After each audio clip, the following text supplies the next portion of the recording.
spent his whole life running, yet never achieved freedom. Always gentle to others, yet labeled as a tyrant. It's hard to imagine the character Oda drew while crying, what tragic experiences he must have gone through. Big Kuma's past has inflicted the deepest pain on the fans.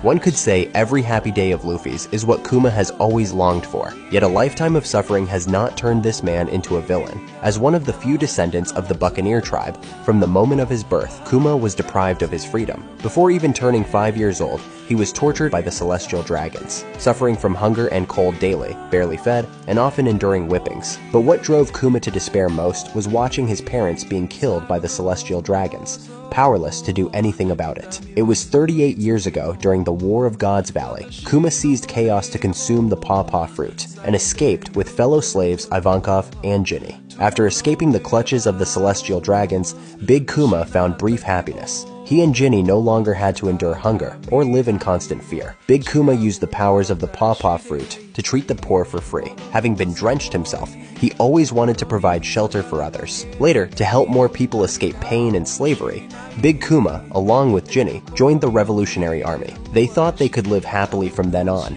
but misfortune still found them. During a mission to rescue slaves, Ginny was ambushed by a CP0 agent. The Celestial Dragons took him back to the Holy Land of Mary Joess. When Big Kuma saw Ginny again, all that was left was a cold body and a baby not yet a year old. Undoubtedly, this was the child of a Celestial Dragon. But Big Kuma didn't abandon the child. Instead, he cherished her as his own daughter. However, fate often strikes at the weakest links. When Bonnie was 5 years old, she was diagnosed with a very rare blue scales disease. Since then, Big Kuma began seeking cures everywhere, even altering his body, complying with the orders of the 5 elders to secure Bonnie's health. After numerous modifications, Big Kuma became a being who only followed orders. But no matter where or when, whenever Bonnie faced danger, Big Kuma would always be there immediately to protect her. Because though a pacifista may not cry, a father will. Despite facing much injustice and suffering, Big Kuma never complained about his fate, but calmly accepted everything.